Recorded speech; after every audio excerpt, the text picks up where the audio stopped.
In the last episode, I started my journey from Interlaken and went to Jungfrau. I travelled in Jungfrau Railways, which is the highest railway in Europe. While coming back, we went to Kleinscheidegg. After getting down from the train and uniting with my group, we went towards Mürrenbach waterfalls. So we reached Lauterbrunnen around 3 o'clock. Then we regrouped with our team. Now we are going to have some lunch near this river. This is the parking area and you can see it is full. There are lots and lots of cars. So it's safe to say it's a very popular spot among tourists and even locals to have some picnic breaks.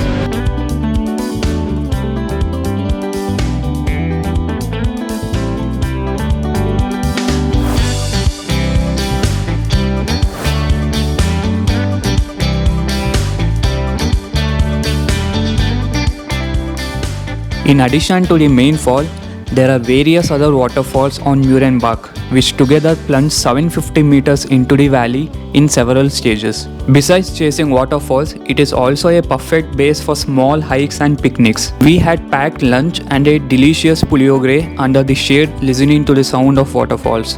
After roaming around continuously since early morning, this was a much needed break. One can even hike all the way up to the base of the waterfall and get a good view of the valley. Overall, it was a very laid back and a relaxing location. Then we hopped on to our car and made our way towards Bern, where we are going to stay the night.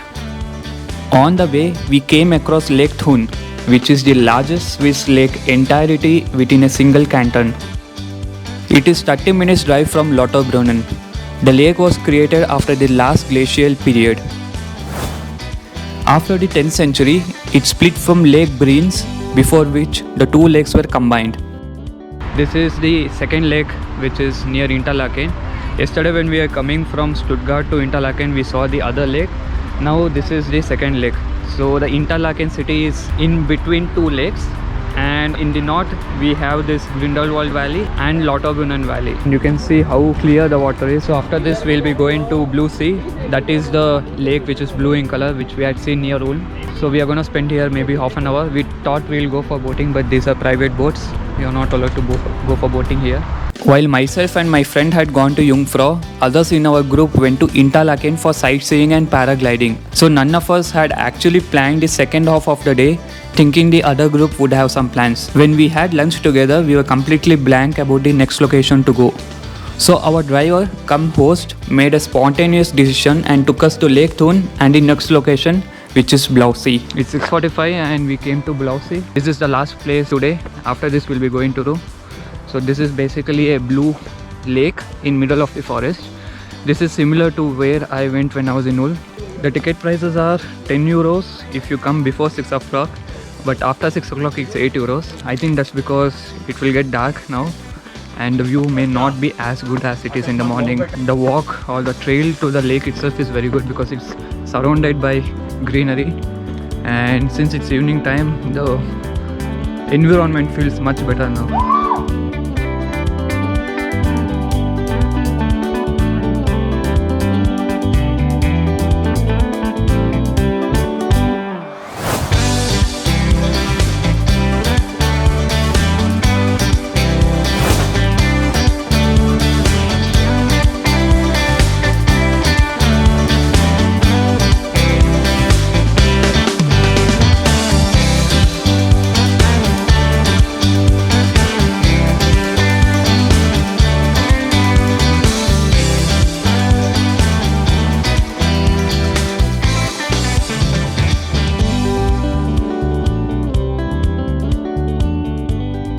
I don't know what it is. You can see here it looks like a statue of a mermaid.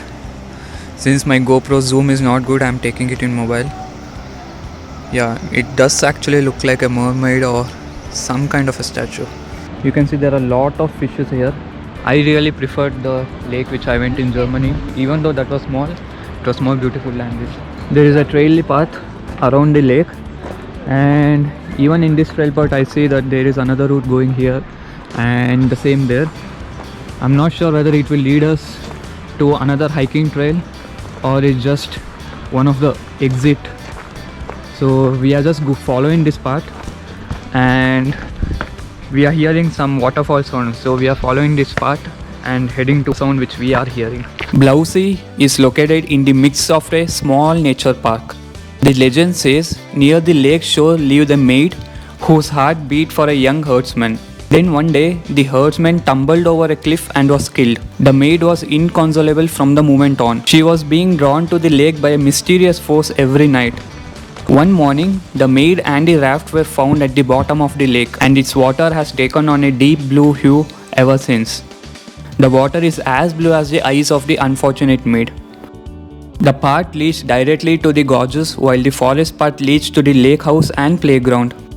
With respect to rafting, the river Candor is classified as unrunnable due to the river's numerous rapids and barriers. During summertime, a glass-bottomed rowing boat glides smoothly over the crystal clear waters. The glass-bottomed rowing boat ride is included in the entrance fee. Right next to the lake is the playground with a number of lovely picnic and barbecue spots. There is a hotel with a spa directly on the shores of the lake. Alright guys, this is it. After this we'll be going to our apartment. We have booked 3 apartments. One has kitchen, the other 2 has just a room and the bathroom. So 3 bathroom, 3 rooms. And we are gonna share obviously. If you have any queries regarding the Jungfrau or anything else, you can add a comment and I'll get back to you. Please make sure you get your facts right before going to Jungfrau, because you will be spending a lot and you need to know what you are paying for. This is it.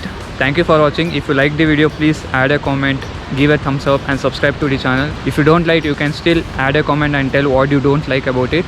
Thank you for watching. I'll see you guys in Mount Titlis. After traveling for 1 hour, we reached Bern. Hotel has a lot of amenities and stay was amazing. In the next episode, we drive through the real Switzerland. Traveling in car is the best way to appreciate Switzerland as we pass through amazing villages and mesmerizing landscapes. We make our way towards Mount Titlis, which is famous as the site of world's first rotating cable car. We go to the Titlis Cliff Walk, the highest elevation suspension bridge in Europe. Then we end our Switzerland trip by going to Rhine waterfalls, the most powerful waterfall in Europe. We even witnessed the Great Rhine Falls fireworks. Stay tuned.